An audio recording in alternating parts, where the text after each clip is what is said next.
Since my introduction to somatic experiencing through somatic exercise videos on YouTube about 2.5 years ago, I have come to really enjoy doing Yin Yoga, which for those of you who don't know what Yin Yoga is a much slower form of yoga that helps bring balance to the energies through staying in a pose for 2 to 5 minutes.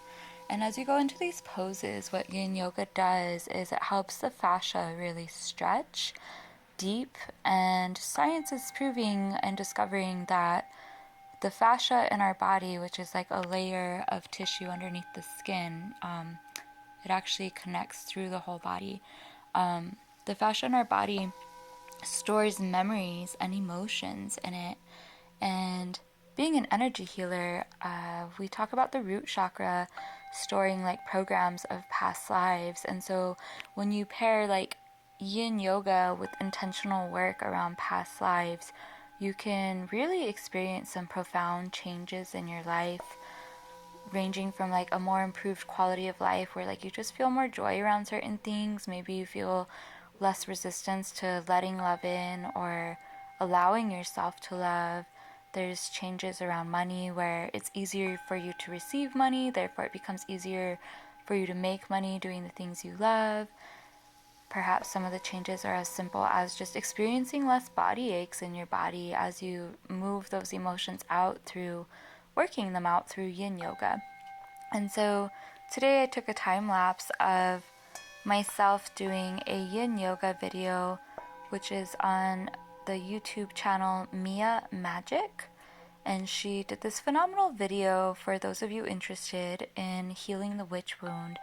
And so she did a Yin Yoga video for the witch wound, which I found it so genius that she did Yin Yoga paired with journaling.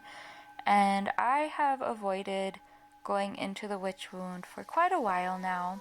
I've been doing my work on deconstructing religious programs within myself, and I have come quite a long way. However, I really refused to surrender to the word witch because to me for the longest time it was a word associated with murdering people that were deeply connected to the planet. And so I didn't want to allow myself to be identified as a witch, and I would always call myself an energy alchemist, which I do a lot of alchemy work.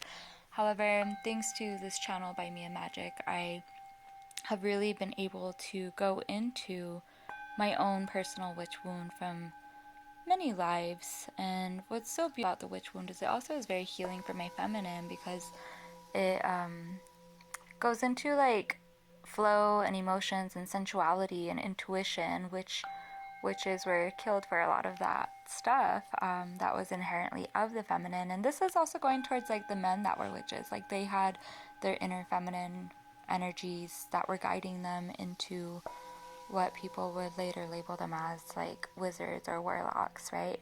But the feminine is the one that I think was greatly harmed through the witch hunts, and the inner feminine, as well as many feminine women, was harmed during the witch hunts. And so my soul definitely came into this body with programs from past lives around witch wounds, and it's taken me a while to get there. And through listening to a lot of videos by miamagik, and then through one of my really close friends who is full on embracing her witchiness, I've finally been able to get into it.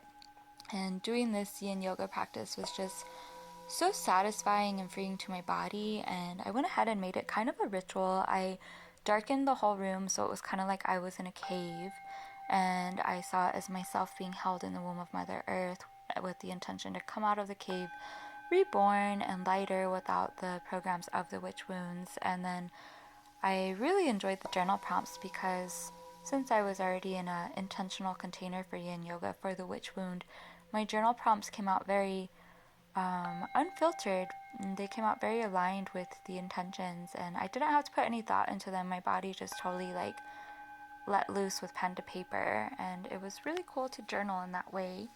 And I had some really good cries, and you can't hear the video, but when I do Yin Yoga, my body, I've built such a relationship with it that it knows it can go to town with noises and stuff. So my body did a lot of grunting and moaning and like yelling during certain poses, especially like neck and heart poses, which makes sense because in the past, like it's my heart that was harmed because I was working so deeply with Mother Earth and the elements, and then I was persecuted and harmed for it. And the throat, many people with witch wounds have like deaths of being strangled or hung, burning where you scream. So lots of throat chakra energy that was able to come out through this Yin Yoga practice. And I found it really interesting too that she talked about the hips and like the left for the feminine and the right for the masculine, which I was already aware of, but my left hip had been having some issues ever since I did Mama Gina's virtual pleasure boot camp. And I know it's because my body was really working out some really deep shifts that happened during that boot camp, and I had a little bit of relief from it for a few weeks, maybe even a month, and then it started to kind of reappear again, and it felt very energetic. And as I connected with my hips in this Yin Yoga video, I could just tell some of the energies definitely had to do with the witch wound expressing, trying to get my attention and trying to get me to stop avoiding it. So I'm really glad that I did this. And I think that I will definitely incorporate this into a weekly practice for the fall season. Fall is all about grief and honoring grief and processing grief, and sometimes we go through some really grief heavy moments in fall. I've noticed a lot of people have been posting about deaths on social media, which totally shows me like the fall energy is coming online.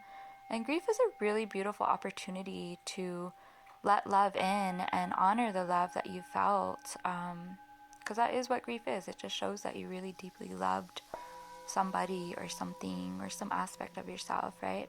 So I think that I will be doing this yin practice once a week for the next few months and just see where it takes me and how my body feels and how my quality of life improves. I did modify a little bit of moves since I have had hip surgeries.